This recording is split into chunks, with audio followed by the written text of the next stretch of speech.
tengan todos ustedes. Sabemos que estamos ahora aquí reunidos para adorar a nuestro Dios y después de haberlo adorado a través de los cantos, de las oraciones, de las ofrendas, ahora también toca exponer la palabra de Dios. Y el tema de hoy, en el cual vamos a estar viendo varios versículos de la Escritura, no solamente voy a exponer uno en específico, sino varios, ¿verdad? Es acerca del evangelismo, sobre el evangelismo, de cuál debe de ser la motivación para que podamos evangelizar. Y solo para volver a recalcar para las personas que nos visitan y las que no saben, ¿verdad? Hemos dejado de pertenecer a lo que era un ministerio en español de la Iglesia Bíblica de Cypress para convertirnos en una iglesia totalmente independiente, ¿verdad? Nosotros somos Iglesia Bíblica Gracia Soberana, y en este periodo de restauración, bueno, los líderes y guiados por Dios creen que debo de ser yo el encargado del evangelismo. Una tarea nada fácil y de gran responsabilidad, así que les pido que por favor me mantengan en sus oraciones, ya que tengo la gran responsabilidad de hacerlo y de guiar a otros a hacerlo de la manera en que Dios le agrada, de hacerlo de la manera bíblica, ¿verdad? Así que bueno, vamos a entrar a lo que es nuestro sermón, nuestra predicación, así que vamos al Señor en oración, acompáñenme. Y Señor, como ya lo decimos, te agradecemos por este día que nos permites tener. Gracias, Padre, porque es por tu gracia y tu bondad en la cual podemos estar reunidos aquí. Quiero pedirte, Señor, también de que prepares nuestra mente, Señor, para poder recibir y percibir esta palabra que vamos a dar el día de hoy, para que sea edificante, que traiga frutos, Señor, y que tenga acción en nuestras vidas, Señor, que cause efecto en nuestras vidas, en nuestro caminar hacia ti. Gracias te damos y te pido todo esto en el nombre del Señor Jesucristo. Amén. Y hermanos, sabemos que de antemano, por medio de estadísticas que hay en cuanto a lo que es el ministerio hispano, que uno de esos ministerios que invierte en las iglesias cristianas, que invierte más dinero, más tiempo, más recursos, es en lo que es el evangelismo. También nos hemos dado cuenta que lamentablemente es en el ministerio donde menos participación hay. Y por eso tanto como pastores, como líderes, como ancianos, siempre pues se reúnen, ¿verdad?, para compartir y encontrar la manera de cómo poder animar y motivar a la congregación para que evangelice de una manera regular. Algo que se ha mencionado aquí cada vez que hay algún estudio o a través de las predicaciones es de que todos los cristianos tenemos el llamado, el deber, la responsabilidad de obedecer el mandato que Cristo nos da de ir y predicar el evangelio a toda criatura, como lo leímos anteriormente cuando nuestro hermano nos leyó en el evangelio de Marcos. Y es ese glorioso evangelio que habla del perdón de nuestros pecados a través del arrepentimiento y a través de la fe en el Señor Jesucristo. La Biblia nos enseña en Romanos que si confiesas con tu boca a Jesús por Señor y crees en tu corazón de que Dios lo resucitó de entre los muertos, serás salvo. Porque con el corazón se cree para justicia y con la boca se confiesa para salvación. Pues la Escritura dice, todo el que en Él cree no será avergonzado, porque no hay distinción entre judío y griego, pues el mismo Señor es Señor de todos, abundando en riquezas para todos los que le invocan. Porque todo aquel que invoque el nombre del Señor será salvo. Ahora fíjese lo que dice. ¿Cómo pues invocarán a aquel a quien no han creído? ¿Y cómo creerán en aquel de quien no han oído? ¿Y cómo oirán sin haber quien les predique?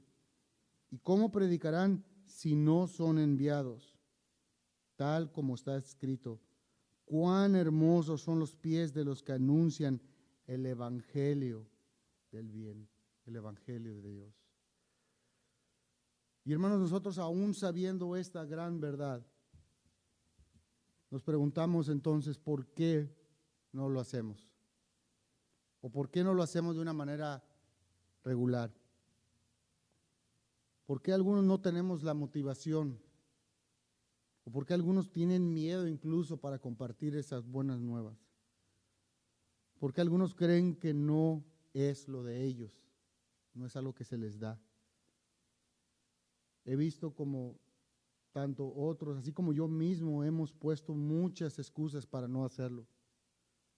He escuchado a personas decir, sí, yo comparto en mi tiempo, cuando estoy solo, a otras personas, pero nunca participan en un evento evangelístico congregacional.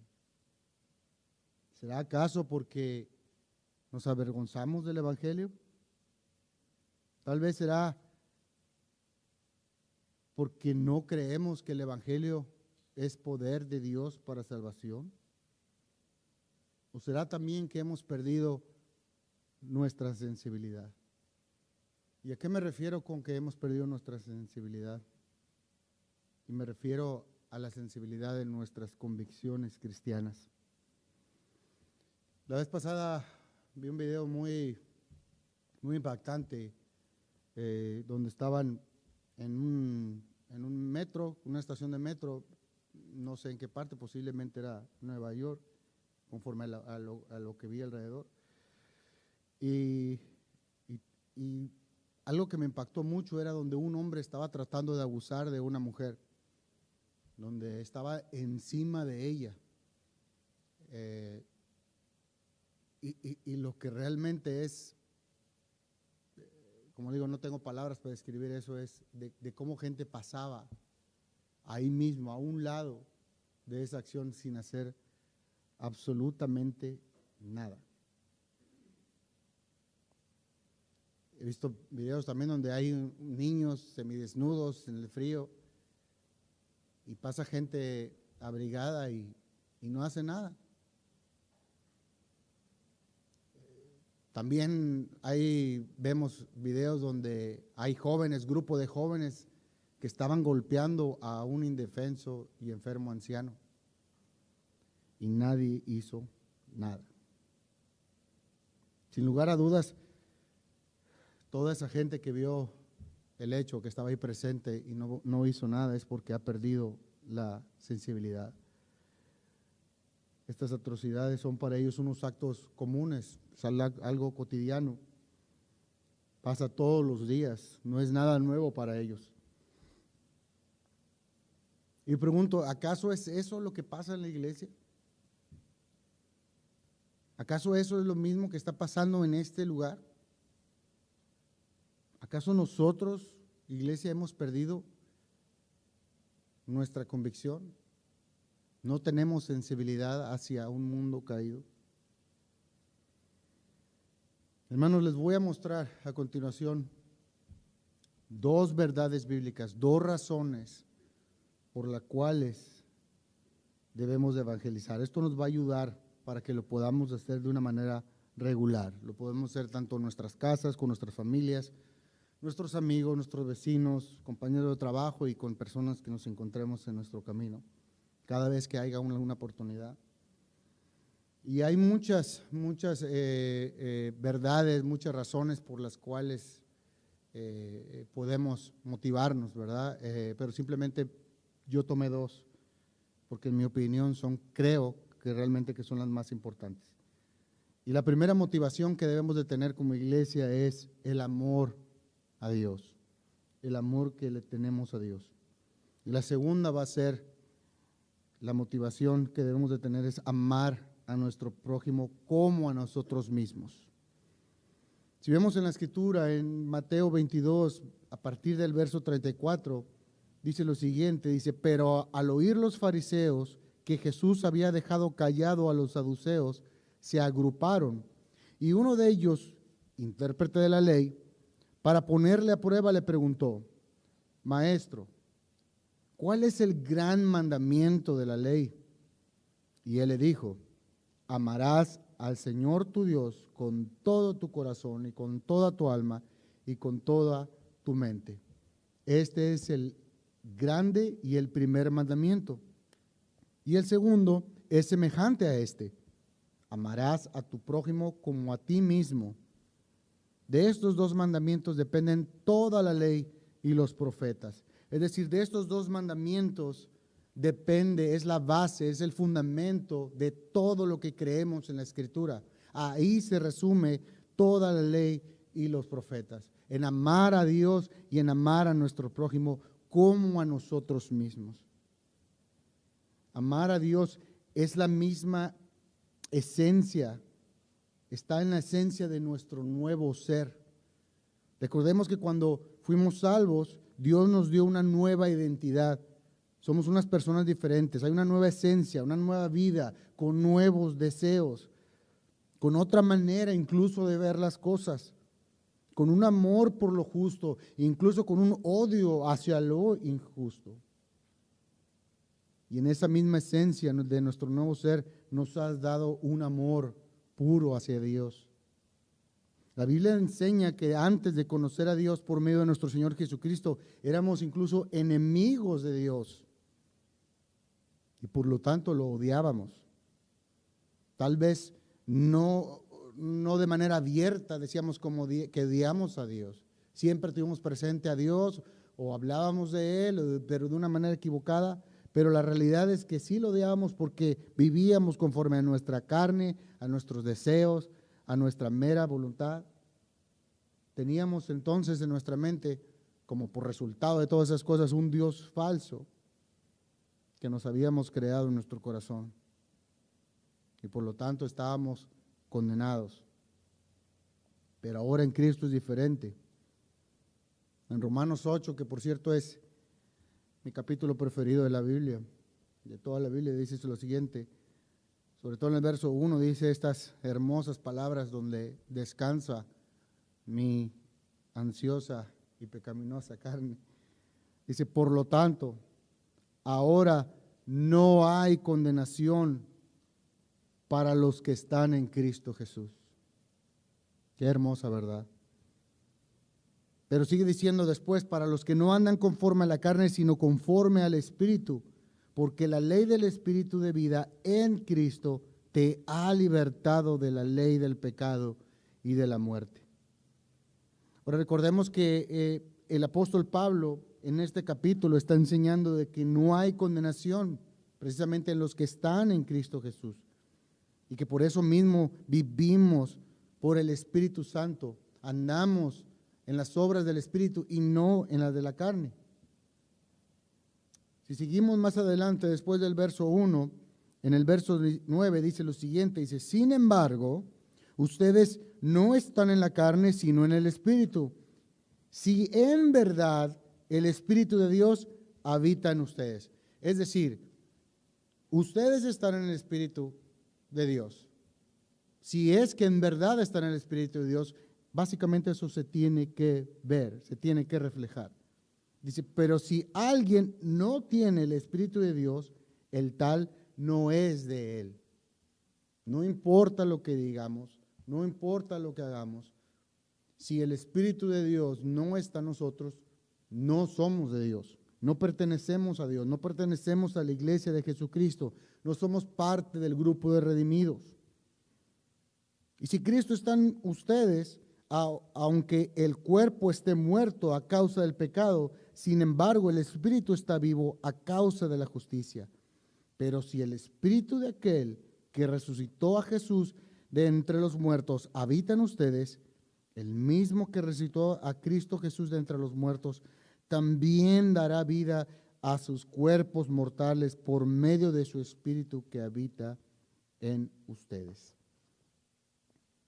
Esto es algo muy importante que debemos de entender, hermanos. La salvación, la vida eterna, la tienen solamente aquellos que están en Cristo Jesús, aquellos que poseen el Espíritu Santo. Y el Espíritu Santo no es simplemente una emoción o es algo que podamos ahí, que a veces se nos pone chinita la piel cuando escuchamos algunas canciones o a veces nos hace llorar. No, el Espíritu Santo es real, es Dios morando en nosotros, quien va a hacer su obra en nosotros, nos va a poner todos esos nuevos deseos, nos va a dar incluso el deseo para obedecer lo que Dios mismo nos manda. Todo creyente debe demostrar en sí el fruto del Espíritu Santo, ya que si no existe el fruto del Espíritu Santo, pues el Espíritu Santo no habita en tal persona. No debemos ni podemos decir que estamos en Cristo y que tenemos Espíritu en nosotros si es que no hay evidencia de tal en nuestras vidas. Así que si no hay fruto, no existe el mismo poder de Dios para la salvación. Tiene que forzosamente haber deseo en nuestro ser para anhelar, para hacer las cosas de Dios y tener como objetivo el obedecer sus mandamientos, resistir al pecado, despreciarlo, ver el pecado de la manera en que Dios lo ve, no como la ve el mundo.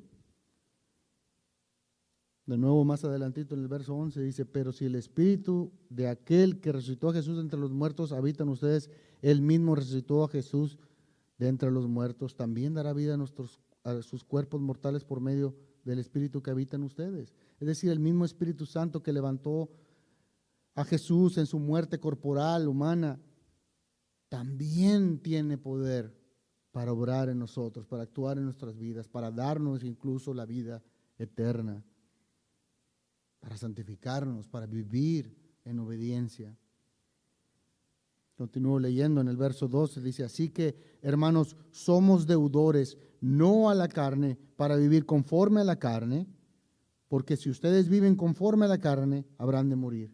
Pero si por el Espíritu hacen morir las obras de la carne, vivirán. Porque todos los que son guiados por el Espíritu de Dios, tales son los hijos de Dios. ¿Se dan cuenta, hermano, lo que está diciendo? Aquí Pablo está haciendo una separación, está formando dos grupos. Porque de hecho, un dicho común es de que todos somos hijos de Dios, sin importar lo que creamos. Al final todos somos hijos de Dios. Pero la Escritura no enseña eso, hermanos. Y no lo estoy diciendo con una forma maliciosa de hacer yo mismo acepción de personas. No, el que hace eso es Dios. Todos somos criaturas de Dios, es verdad, mas no todos somos sus hijos. Dice que son los que son guiados por el Espíritu de Dios, tales son sus hijos. ¿Eres guiado por el Espíritu de Dios? Eres entonces hijo de Dios. ¿No eres guiado por el Espíritu de Dios? La consecuencia es de no ser hijo de Dios, según la Escritura. Así que, hermanos, si en verdad somos hijos de Dios, si en verdad somos salvos y tenemos seguridad de ellos, debemos sin lugar a dudas tener deseo de estar en oración con Dios, de hablar con Él, de escucharlo a través de su palabra, de convivir y servir a su pueblo, es decir, con los demás hermanos, tener comunión. Porque si alguno dice, yo amo a Dios, pero no ama a su hermano, no muestra amor por su hermano, pues tal es un mentiroso, pues. ¿Cómo va a decir que ama a Dios, que no ha visto? Y va entonces a decir que no ama a su hermano que ha visto y a Dios que no ha visto. Pero el punto es que hay en la Escritura todo el tiempo, por amor, tanto los apóstoles, todos los escritores nos dicen, hey, pruébense, verifiquen que todo esto es verdad, verifiquen que tengan la enseñanza correcta, no crean lo que es incorrecto. Jesús mismo dijo, y en esto conocerán que son mis discípulos. Es decir, esta es la evidencia, esta es lo que certifica de que son mis discípulos, de que realmente pertenecen a mí, de que realmente tienen derecho de decir que son cristianos, en que vengan los domingos de vez en cuando.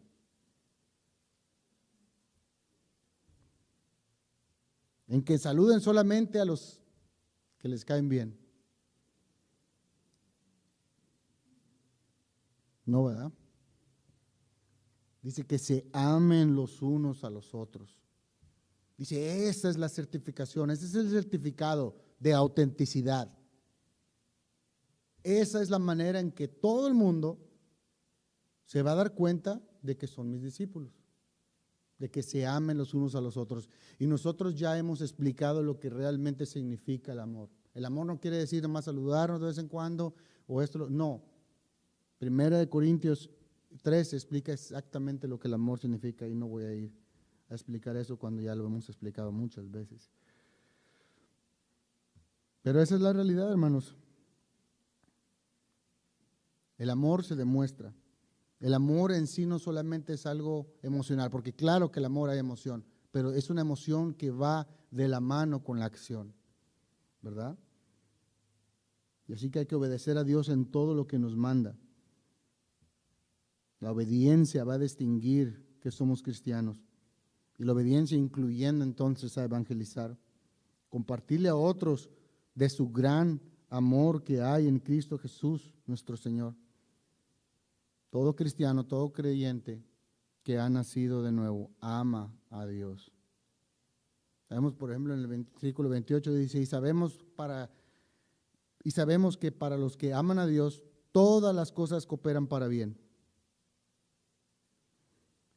Hermanos, este es un versículo que siempre usamos, por ejemplo, cuando tenemos alguna aflicción y todo eso, porque eso es lo que significa, ¿verdad? Estamos pasando por cualquier situación, pero dice, todas las cosas para los que aman a Dios. ¿Quiénes son los que aman a Dios? Sus hijos, los que están en Cristo Jesús. Por eso dice, todas las cosas cooperan para bien, porque no existe cualquier cosa en este mundo que nos pueda separar del amor de Dios hacia sus hijos que está en Cristo Jesús. Algo que me viene a la mente, hermanos, es de que si le preguntamos a nuestro pastor si alguna vez él ha sentido el amor, el cariño de los demás, estoy seguro y espero que diga que sí. De hecho, hace unas semanas, si recordamos bien, le hicimos un reconocimiento públicamente de nuestro sincero agradecimiento, de nuestro amor, porque apreciamos y valoramos el esfuerzo y sacrificio que Él hace para edificarnos y pastorearnos, todo el tiempo que Él dedicaba a eso. Y me tocó estar acá arriba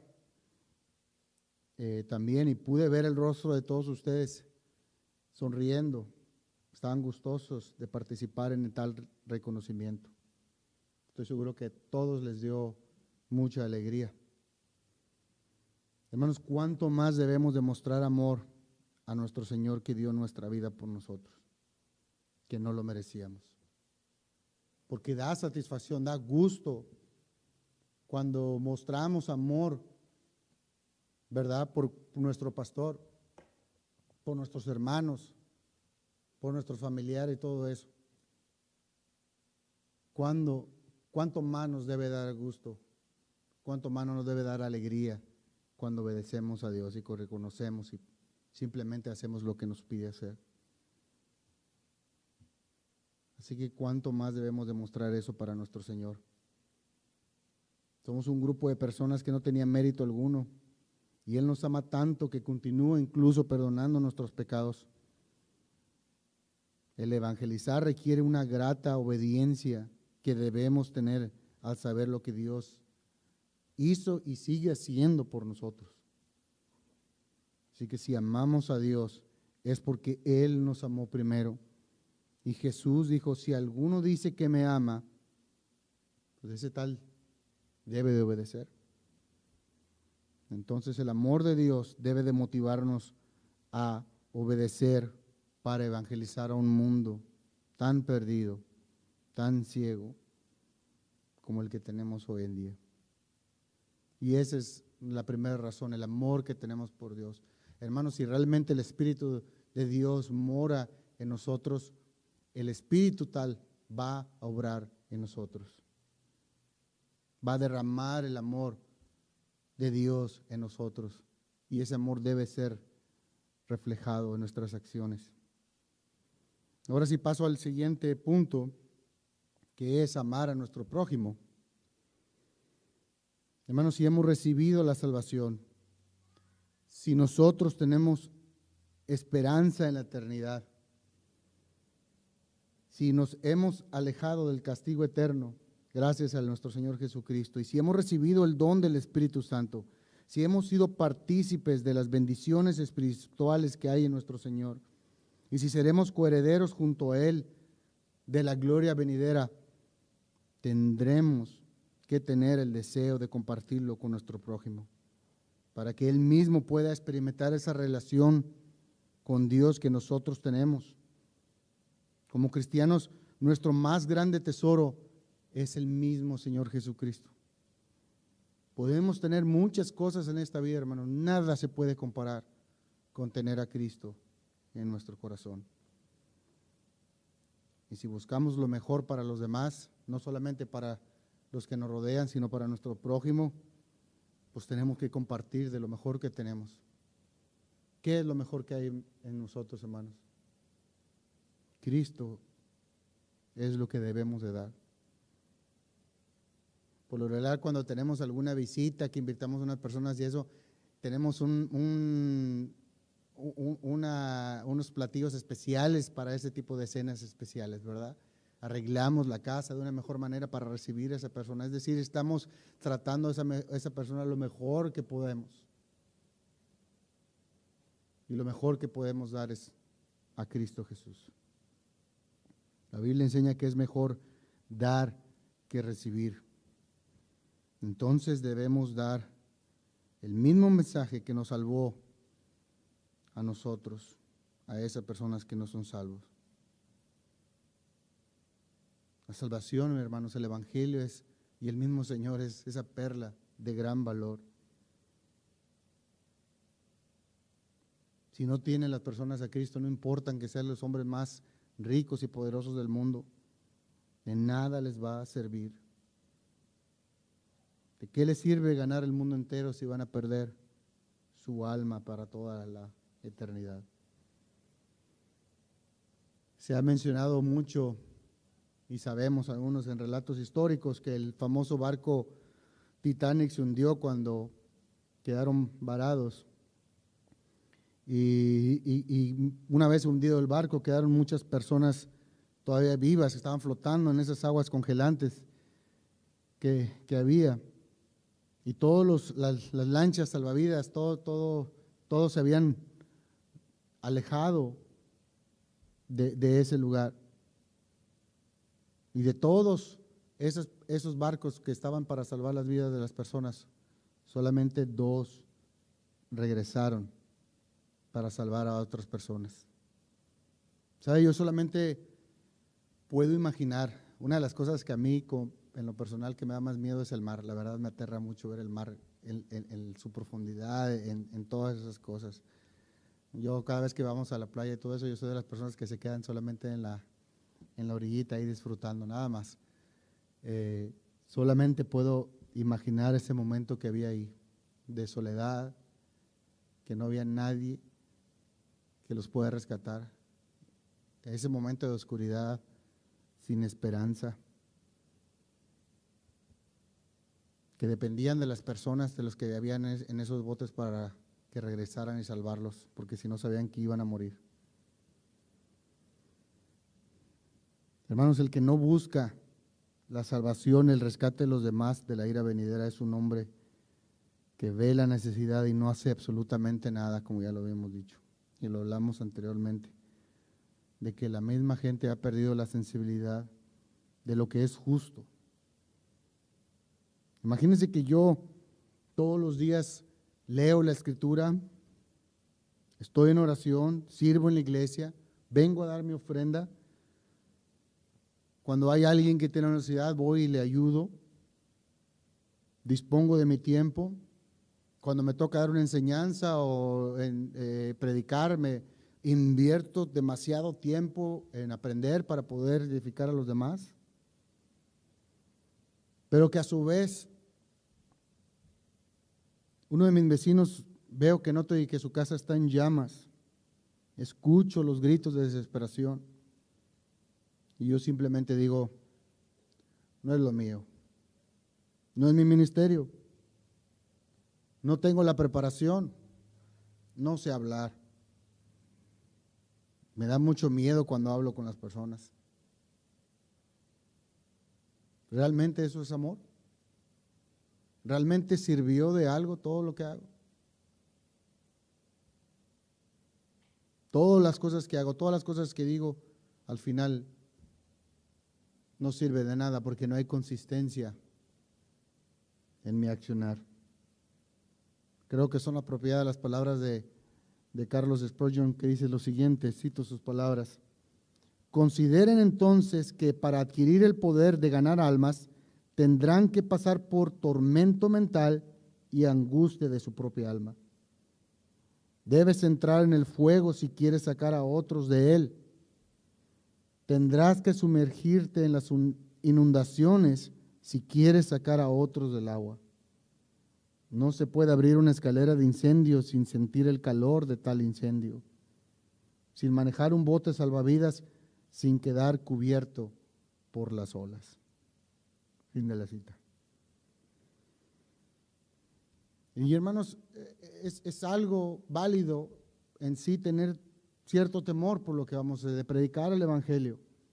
1 Corintios 1:18 dice, porque la palabra de la cruz es necedad para los que se pierden. O sea, nuestro mensaje de salvación a los perdidos, si pensamos, es algo absurdo. Es algo simplemente tonto, irracional. No solo no tiene sentido, sino además de eso es ofensivo. Ellos pueden decir, me vas a decir que el Dios que creó todo el universo, el que está sentado en su trono con poder y que tiene soberanía sobre todas las cosas, el que tiene el poder de con solo su palabra hacer cambiar el resultado de muchas acciones y muchas tragedias que han pasado. ¿Me vas a decir tú que ese Dios, creador de todo lo que existe, se hizo hombre y que además fue carpintero? Además era un judío pobre que no tenía ni siquiera dónde reposar su cabeza. Y además de ser crucificado, resucitó al tercer día. Después dices que ascendió al cielo y además que eso va a regresar también para juzgarnos a todos. Y que después de 2000 años aún no lo ha hecho, lo sigues esperando. En ese me dices tú que debo de poner mi fe. En él debo de estar dispuesto a dejar todas las comodidades que tengo, todos mis deseos carnales. ¿Quieres incluso que dé mi vida por él? Y además me estás diciendo que solo en ella hay salvación. ¿Qué hay de las demás religiones? ¿Qué hay de los musulmanes, de los judíos, de los budistas, de los hindúes, de los testigos de Jehová, de los mormones? O sea, todos los demás están equivocados, solamente tú estás en lo correcto. Porque dices que solo en Cristo hay salvación. En Él debo de creer sola y exclusivamente. Para ellos es ridículo esto. ¿Y nuestra respuesta cuál debe ser, hermanos? Sí, en Él. Porque solo en Él hay salvación. Porque solo en Él estoy dispuesto a darlo todo. Incluso la muerte. Y sigue el versículo que leí hace rato, dice, pero para nosotros es poder de Dios para salvación. Para ellos es una locura. Nuestra tarea, hermanos, que tenemos es eso mismo, pasar el mensaje nada más. Nosotros no convertimos a nadie. Nuestra audacia, ando todo, déjame tomar el agua que se me pasa. Nuestra perspicacia, nuestra audacia que podemos tener para que creamos que eso va a ayudar a salvar almas, eso no sirve absolutamente de nada. Nosotros debemos de declarar la palabra de Dios para salvación. Nosotros tenemos el privilegio de llevar el mensaje que nos ha dado el Rey de Reyes y el Señor de Señores. Nuestro trabajo en sí no es cambiar el mensaje para que sea razonable, ni para que no sea ofensivo. No podemos hacerlo atractivo para los ciegos, para aquellas personas que no pueden ver. Debemos decirle que no son buenos como creen, que nadie más hay salvación, solamente en Cristo Jesús. Debemos decirles que deben de arrepentirse de sus pecados y de confesar a Cristo como Señor para obedecerle y como Salvador para ser librados de la ira de Dios que está sobre sus cabezas. Es algo muy difícil en una sociedad que plenamente está enfocada en las cosas del mundo.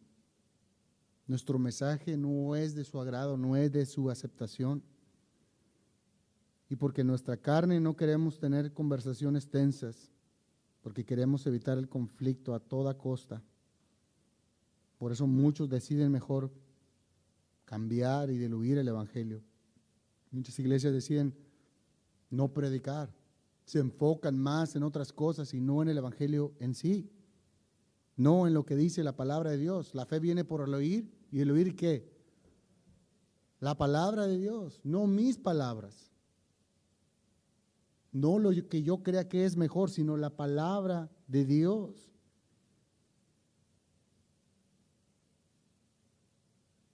Es ahí donde hay poder. Yo siempre menciono, hermanos, tal vez ya todos lo escucharon de mí o de alguien más, en una prédica, realmente no recuerdo de quién era y era sobre evangelismo. Se puso el ejemplo de un evangelista de hace tiempo que se llamaba George Whitefield, no sé si lo estoy pronunciando bien. Y él era un hombre, lo que nosotros, bueno, no sé, que tenía problemas en los ojos, era un hombre de visco, no sé. Y él predicaba mucho en las plazas. Entonces toda la gente se burlaba de él. Y se menciona de que estando en una cantina, en un bar, el mismo cantinero había hacer un llamado para un concurso para ver quién lo imitaba mejor. Y el que lo imitaba mejor se iba a ganar unas cervezas gratis. Y el mismo empezaron a pasar varios hasta que el cantinero sacó, mira, aquí tengo una Biblia para que sea mejor.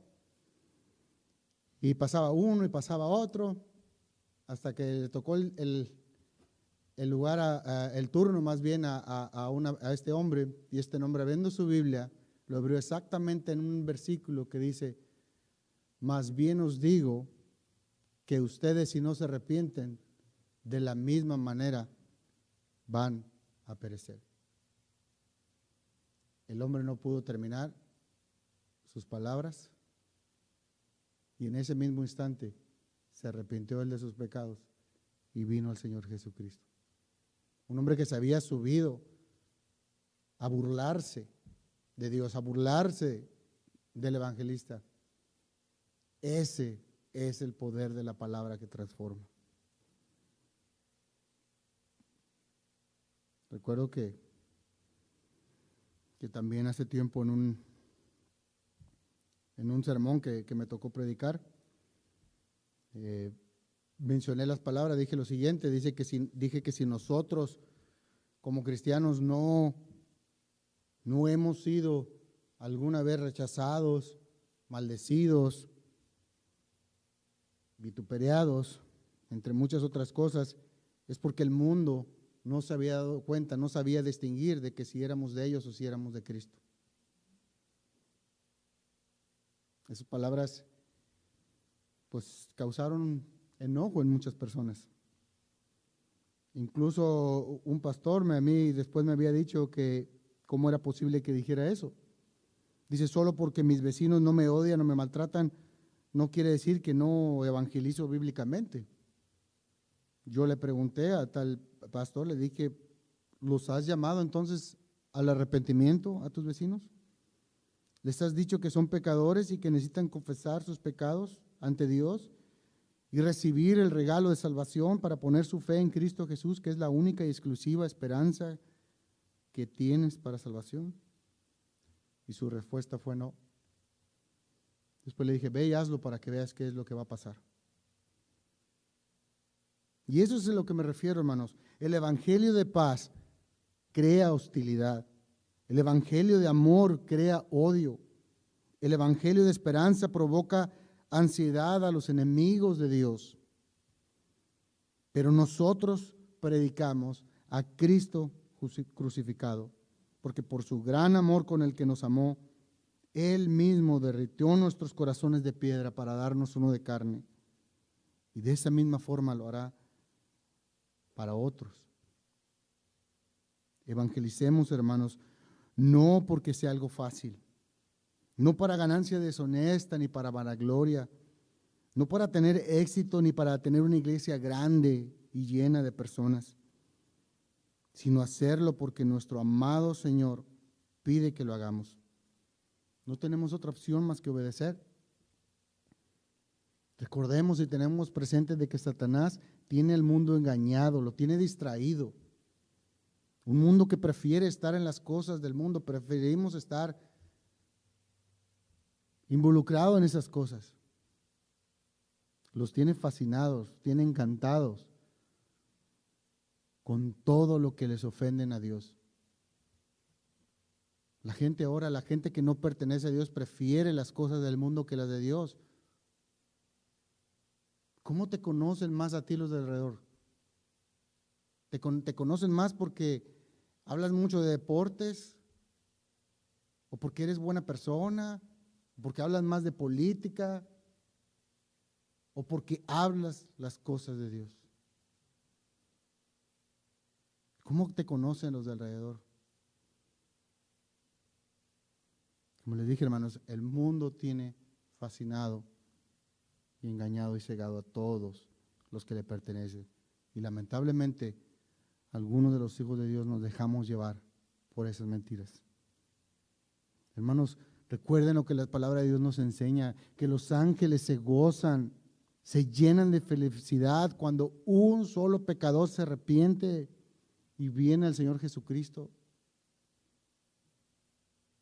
Aquí en Iglesia Bíblica Gracia Soberana, ¿no sería hermoso que experimentemos lo mismo?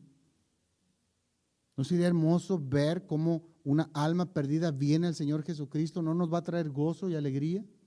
¿No queremos nosotros experimentar eso que experimentan los ángeles? Tal vez no de la misma magnitud y manera, pero solamente una pequeña porción de eso.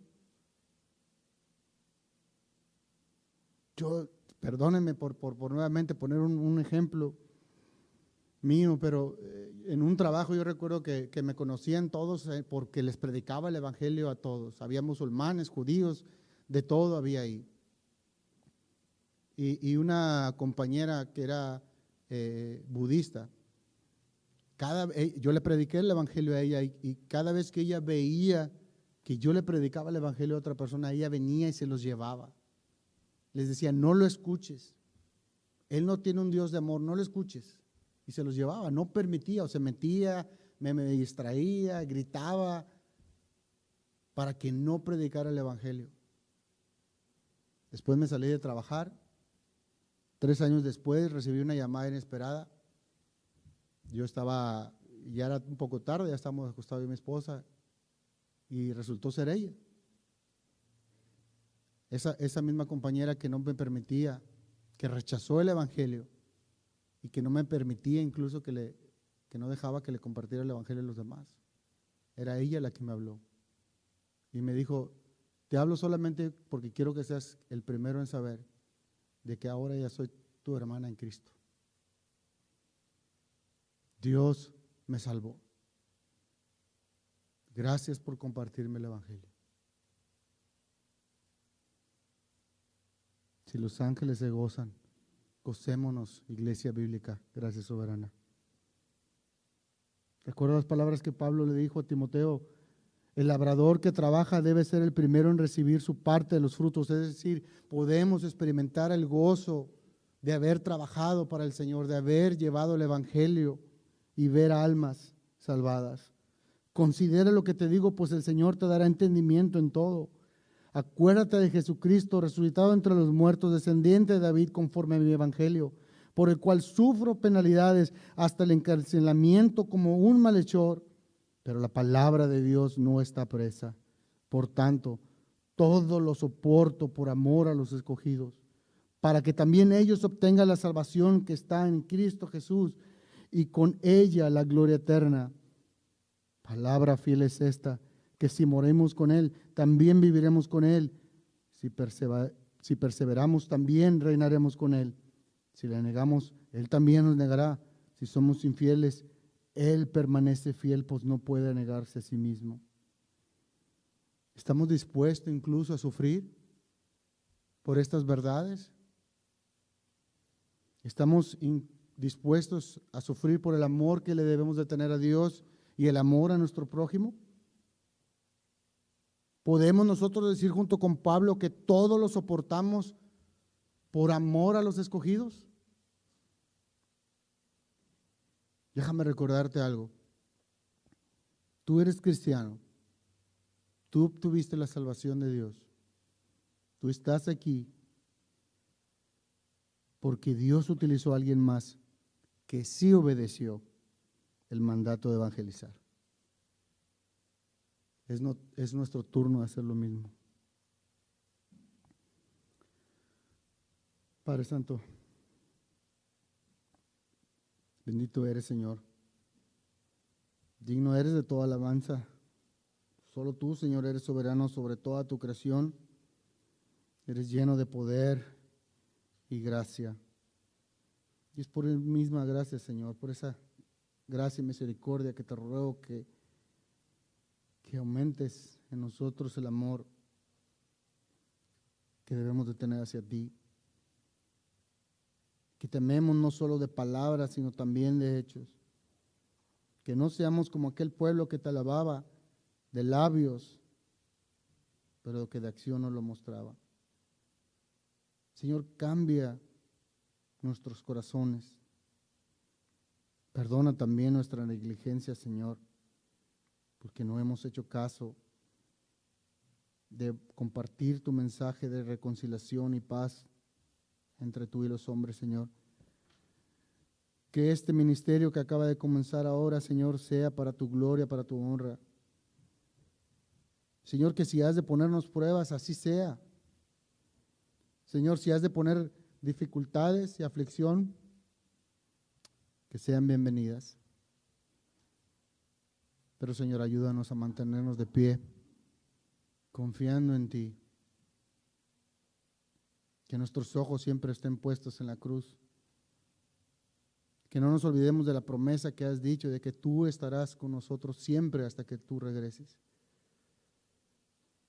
Llénanos de paz sabiendo que tú estás en control de todas las cosas.